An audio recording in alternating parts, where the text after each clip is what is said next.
मुंबईतील कापड गिरण्यांमधील गिरणी कामगारांना बंद गिरण्यांच्या जमिनीवर घरे देण्याचा निर्णय तात्कालीन सरकारने घेतलाय। त्यानुसार म्हाडामार्फत गिरणी कामगारांना घराचं वाटप करण्यात येत आहे। त्या अनुषंगाने हेदुटणे गावात गुरचरण जमीन कामगारांसाठी घरांसाठी ही जमीन म्हाडास देण्यासाठी सर्वेसाठी तहसीलदारांसह म्हाडा सर्वे टीम संपूर्ण पोलीस बंदोबस्तासह हेदुटणे गावात आले होते।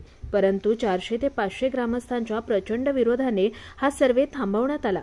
तहसीलदार आणि आमदार राजू पाटील यांच्या मध्यस्थीने हा सर्वे थांबवण्यात आलाय।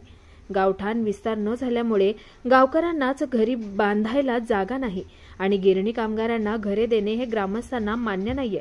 त्यामुळे आम्हा ग्रामस्थांनाच या जमिनीवर घरे बांधून द्यावी। गावाची गुरचरण जमीन गावासाठी राखून ठेवली आहे। त्यावर क्रिकेट ग्राउंड, समाज मंदिर, शाळा, शासकीय आरोग्य केंद्र आजही शाबूत ठेवली आहे। त्यामुळे ही जमीन म्हाडास देण्यासाठी ग्रामस्थांचा तीव्र विरोध असेल अशी भूमिका माजी सरपंच तकदीर काळन यांच्यासह हरिश्चंद्र भंडारी, पोलीस पाटील रुपेश पाटील यांनी मांडली आहे। एकतर गिरणी कामगारांसाठी घर देण्यासाठी ही जमीन मोजणी करून म्हाडास देण्यासाठी असं आम्हाला समजलं। लेखी कोणत्याही प्रकारचं नोटीस नाही किंवा नोटिफिकेशन आलेलं नाही। पहिली गोष्ट म्हणजे एकतर आमच्या गावची गुरचरण आहे, आम्हाला आधी विश्वासात घ्या, आमच्याशी काहीतरी बातचीत करा। एखादा विकास होत असेल, विकास प्रकल्प येत असेल तर आमचा विकासाला विरोध नाही, पण गिरणी कामगारांना इथे घरं देतात, मग आम्हाला घरी इथे कोण देणार? गावठाण विस्तार न झाल्यामुळे एका घराची आता 4-4, 5-5 घरं झाली। एकाच घरामध्ये पडव्या असे कप्पे करून राहतात। गावठाण विस्तार नसल्यामुळे काही घरं गुरचरणी क्षेत्रामध्ये पण बांधली गेली।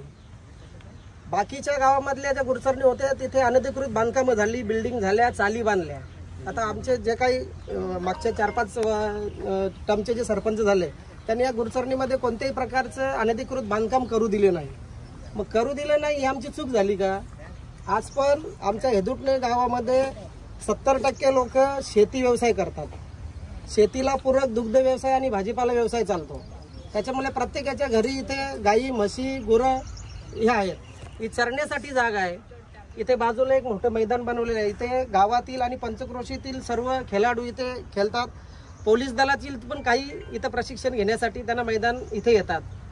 दुसरी गोष्ट सार्वजनिक उपयोगासाठी म्हणजे लग्न कार्यासाठी किंवा शासकीय दवाखान्यासाठी किंवा शाळेसाठी आम्हाला जागा नाही।